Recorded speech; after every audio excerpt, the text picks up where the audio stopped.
Mowgli की कहानी। घने जंगलों के बीच एक छोटा सा बच्चा खो गया। उसका नाम था मोगली। जब वह रो रहा था तभी एक भेड़िया उसे मिला। भेड़िया उसे अपने साथ ले गया और अपने बच्चों की तरह पालने लगा। जंगल में मोगली के दो खास दोस्त बने, बालू भालू, जो उसे हंसना और मजे से जीना सिखाता था। मैं बघीरा हूँ, जो तुम्हें समझदारी और नियमों की सीख देता हूँ। मोगली जंगल की भाषा समझने लगा, जानवरों के साथ खेलता, दौड़ता और खुश रहता। लेकिन जंगल में एक खतरनाक दुश्मन भी था, शेर खान, जो मोगली को नुकसान पहुंचाना चाहता था। एक दिन शेर खान ने जंगल पर हमला कर दिया। मोगली डरा नहीं। उसने अपनी अक्ल और हिम्मत से सब जानवर घेर किया। शेर खान हार गया और जंगल फिर से सुरक्षित हो गया। मोगली ने समझ लिया कि चाहे वह इंसान हो, लेकिन जंगल ही उसका परिवार है। हिम्मत, दोस्ती और समझदारी से हर मुश्किल को हराया जा सकता है। दो बंदर और एक बिल्ली। एक हरे भरे जंगल में दो बंदर रहते थे। दोनों बहुत अच्छे दोस्त थे, लेकिन अक्सर छोटी छोटी बातों पर झगड़ पड़ते थे। एक दिन उन्हें सड़क पर एक ब्रेड मिली। दोनों खुश हो गए, पर सवाल उठा, ब्रेड कौन ज्यादा खाएगा? दोनों में बहस होने लगी। तभी वहां से एक चालाक बिल्ली गुजरी।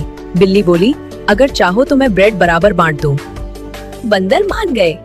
बिल्ली ने ब्रेड को दो टुकड़ों में तोड़ा।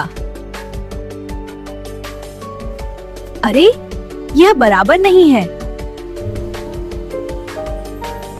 वो बड़े टुकड़े से एक और खा गई। फिर बोली, अब दूसरा बड़ा हो गया। अब वो दूसरे टुकड़े से भी एक और खा गई। ऐसे करते करते बिल्ली ने पूरी ब्रेड खा ली।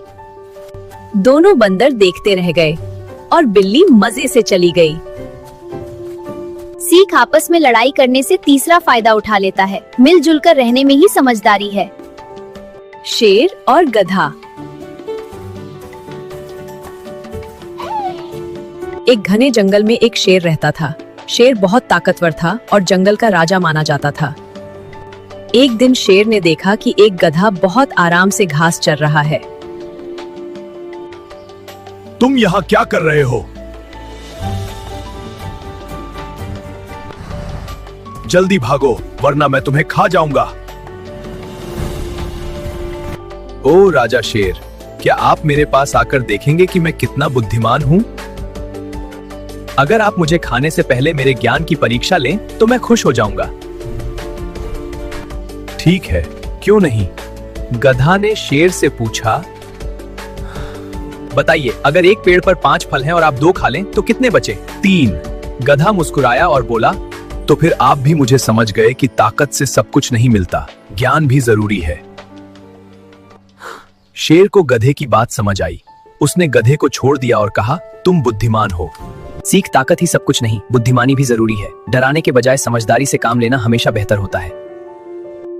आवाजें बेचने वाली दुकान। यहाँ पर आपको हर तरह की आवाजें मिलेंगी। आइए और खरीदें। शहर की सबसे तंग गली में एक छोटी सी दुकान थी। बोर्ड पर लिखा था, यहाँ आवाजें बिकती हैं। लोग हंसते हुए आगे बढ़ जाते। भैया, सबसे सस्ती आवाज कौन सी है? सच की आवाज, क्योंकि इसे सुनना सबसे मुश्किल होता है। बच्चे ने सच की आवाज खरीदी और बाहर जाकर बोल दिया। उस दिन पहली बार शहर में सन्नाटा बिकने लगा। सीख, सच महंगा नहीं होता, हम उसे सुनना नहीं चाहते।